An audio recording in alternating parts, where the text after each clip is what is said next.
যারা ভোট ডাকাত তাদেরকে উন্মোচন করতে আমরা সক্ষম হয়েছি বাংলাদেশে। ওরা শুধু ভোট চুরি করে নাই, ডাকাতি করেছে। আমাদের সুস্পষ্ট অনেকগুলো দাবি রয়েছে। আজকে নির্বাচনের পরে 11 দলীয় যে ঐক্য রয়েছে, আমরা জনগণের সামনে উপস্থিত হয়েছি। আমরা প্রথমত বলতে চাই, পার্লামেন্টে যে ভোট ডাকাতরা গিয়েছে, জনগণের সামনে আমরা বিরোধী দল হিসেবে হাজির হয়েছি। আমরা রাজপথে থাকব।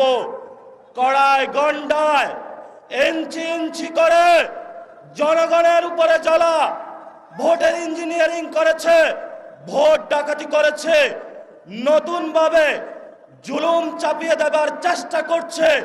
আমরা তাদের কাছ থেকে বুঝে নেব ইনশাআল্লাহ। আমি সংক্ষিপ্ত কথা বলবো। আমাদের ভাই শহীদ উসমান হাদি আজকে আমাদের মধ্যে থাকতে পারতেন। সংসদ সদস্য হিসাবে ঢাকা 8-এর আল্লাহ ওনাকে শহীদ হিসাবে নিয়ে গিয়েছেন। আমরা বিচারের দাবিতে মাঠে গিয়েছি। আজকেই যেহেতু বিরোধী দলীয় যাত্রা হচ্ছে এই বায়তুল মোকাররম থেকে, আমি সরকারের কাছে আহ্বান জানাবো, দেশের কাছে আহ্বান জানাবো, প্রশাসনের কাছে আহ্বান জানাবো, আপনারা দ্রুত গতিতে শহীদ উসমান হাদি ভাইয়ের হত্যাকাণ্ডের বিচার যাতে হয় সেই উদ্যোগ নিন। আমাদেরকে এতদিন বলা হয়েছে বিচার এবং নির্বাচন মুখোমুখি দাঁড় করাবেন না। আমরা মরিয়া প্রমাণ করিলাম যে আমরা নির্বাচন বিরোধী নই। এখন সময় এসেছে শহীদ উসমান হাদি ভাইয়ের হত্যাকাণ্ডের বিচার করতে হবে।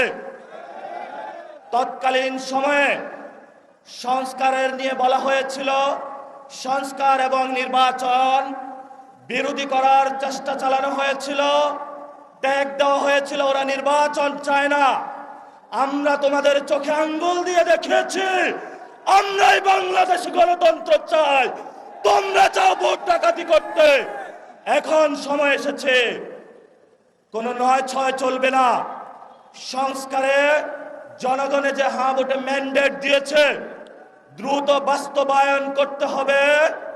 সাথে সাথে বাংলাদেশে সন্ত্রাস, চাঁদাবাজি, দখলদারিত্ব বন্ধ করার উদ্যোগ নিতে হবে। এবং নির্বাচনের আগে আমরা এই বায়তুল মোকাররমে দাঁড়িয়ে একটি প্রটেস্ট করেছিলাম। ভোট ডাকাতির জন্য আমাদের জামাত ইসলামের এক ভাইকে খুন করা হয়েছিল।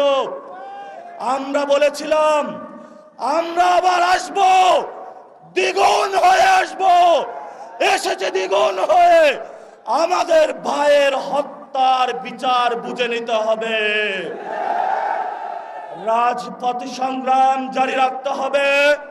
যেই বোনদের উপরে আক্রমণ করা হয়েছে, পেটে লাথি মারা হয়েছে, বোরকা ধরে টান দেওয়া হয়েছে, গুলিবিদ্ধ করা হয়েছে, পা ভাঙা হয়েছে, প্রত্যেকটির হিসাব কড়ায় গন্ডায় আমরা ইঞ্জিনিয়ার তারেক রহমান থেকে বাংলাদেশে বুঝে নেব ইনশাআল্লাহ। আমরা একমাত্র ভয় পাই কার কাছে?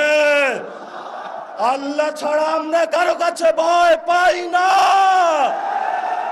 হে মালিক, তুমি আমাদের রক্ষাকারী, তুমি আমাদের রিজিক দাতা।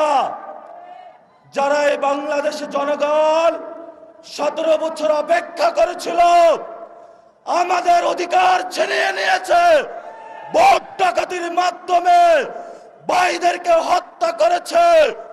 আরশের মালিক তোমার মালিকের বিচারে আমরা বিচার রেখে গেলাম। তুমি তাদের দৃষ্টান্তমূলক শাস্তি বাংলার মাটিতে জনগণের সামনে করবে।